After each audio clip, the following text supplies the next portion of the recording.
Hello students, how are you? Hope you people are doing good and you are going through all the videos that are being sent or uploaded to your app. Well, here I am back again with a new chapter, Sound, the chapter number 12 of your science book. So children, before we get to know more about sound, let us see this small video where we are going to learn everything about sound. So let's not waste time. Introduction. The first day a teacher enters into your classroom. What do you say to the teacher? You all wish a very good morning to the teacher. Suppose, if all the doors in your room are closed, then how can you guess whether anyone is crossing the room? Yes, you can identify it by hearing the footsteps of the person. Objectives. At the end of this lesson, you'll be able to understand that sound is caused by vibrations, know about the musical instruments, identify the sound from musical instruments, understand how sound is produced and propagated by humans, acquire knowledge where the sound requires a medium for propagation, understand the propagation of sound in liquids and solids, analyze the working of measure. Sound is produced by a vibrating body.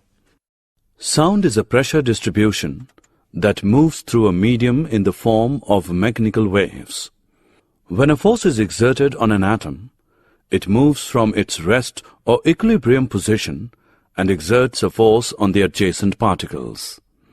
These adjacent particles are moved from their rest position, and this continues throughout the medium. This transfer of energy from one particle to the next is how sound travels through a medium. The words mechanical wave is used to describe the distribution of energy through a medium by the transfer of energy from one particle to the next. Sound waves that travel parallel to the direction of the particle movement are called longitudinal waves.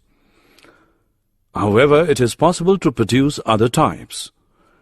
Waves which move perpendicular to the direction of particle movement are called transverse waves. After the train crosses the station, if you keep your ear on the rail track, you can clearly hear the vibrations in the rail track. This confirms that sound travels through solids. How is sound produced by human beings? Voice box in human. Sound is produced by the voice box or the larynx in humans. The part which moves when you swallow is known as voice box, which is at the upper end of the windpipe. Two vocal cords are stretched across the voice box. When lungs force air, vocal cords vibrate, producing sound. When the vocal cords are tight and thin, the type or quality of voice is different from that when they are loose and thick. Sound requires a medium for propagation. Place an electric bell in an air-filled jar. You can hear the sound of the electric bell which is ringing. Now suck out the air from the jar using the vacuum pump. As you suck the air out, the sound starts fainting. As all the air sucked out, the sound fully faints. This experiment confirms that a medium is required for the propagation of sound. Sound travels through solids. Ask your friend to hit the bench using a stick at one corner. Keep your ear on the bench at the other corner. As your friend hit the bench, you can hear the sound at the other corner. This confirms that sound travels through solids. Sound travels through air, gases. What you hear is the propagation of sound through air. If there is no air, we can't hear the sound inside the room. We all hear the sound of moving flight. It is due to the propagation of sound through air, gases, which reaches our ear.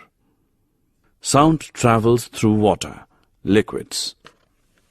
Place the bell in a beaker filled with water and make it sound. You can hear the sound, which confirms that sound can travel through liquids. Communication between dolphins also confirms that sound travels through liquids as well. We hear sound through our ears. So children, let us first understand the working of human ear You might properly know in this that your video. speakers are creating sound and your ears are listening to it. But there's a lot more going on over here. You see, all your speakers are doing right now is vibrating the particles of the air close to it. Then they vibrate the air molecules close to them, and so on and so forth. And we call this a sound wave. And eventually, when the air molecules close to your ears start vibrating, we hear sound. But how does something as boring as air molecules going back and forth make us experience something like this? Well, for that, we need to look at our ear carefully. I mean the entire structure of the ear.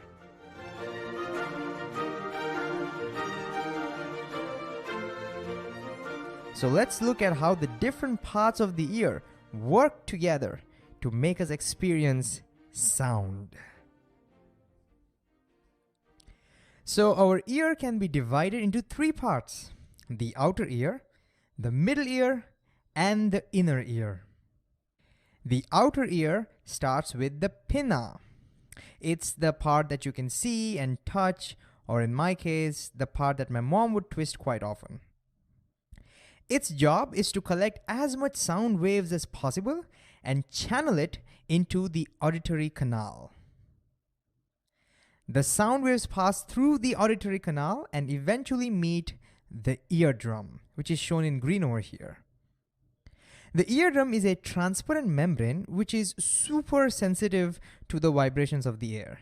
So as the air vibrates, even the eardrum starts vibrating, just like the skin of a drum.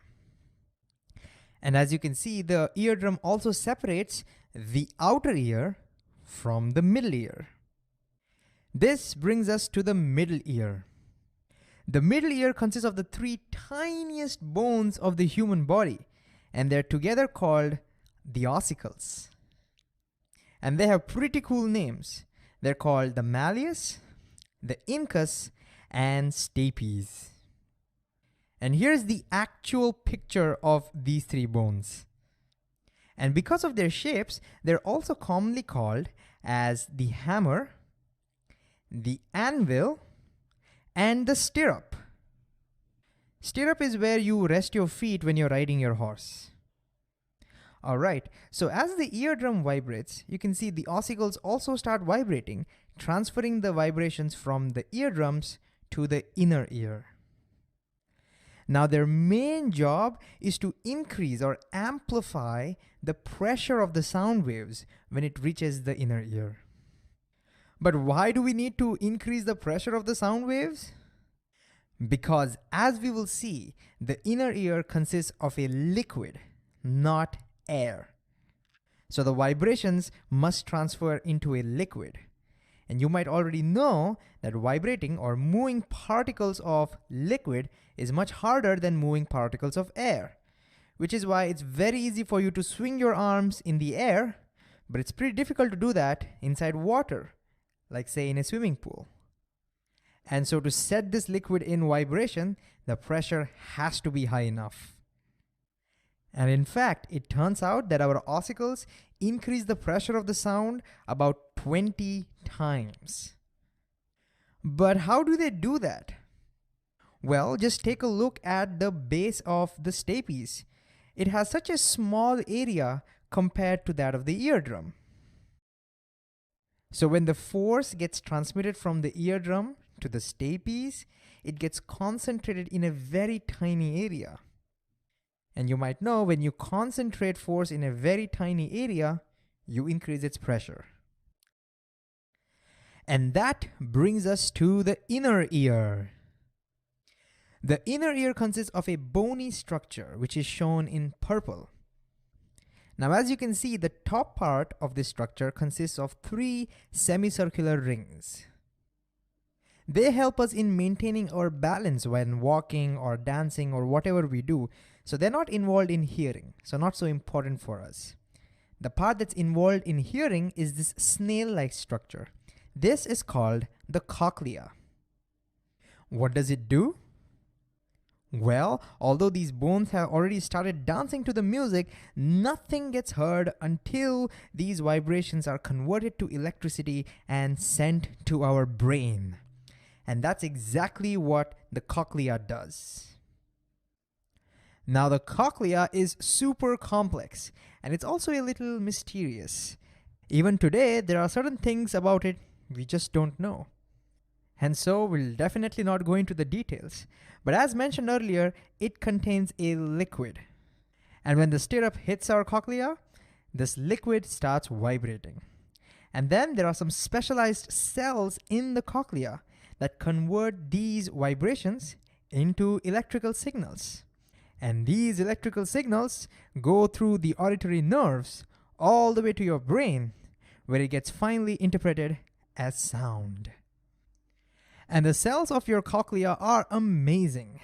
The electrical impulses that they generate are super sensitive to how loud the sound is or how feeble the sound is, whether it is high frequency or low frequency.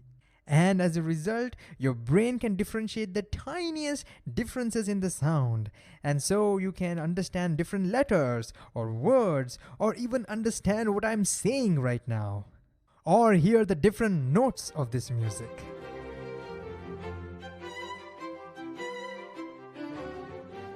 And so, to summarize, the outer ear collects the sound waves through the pinna and directs them to the eardrums. Well, this was all about the sound in this module. With the more about sound, I would be back in the next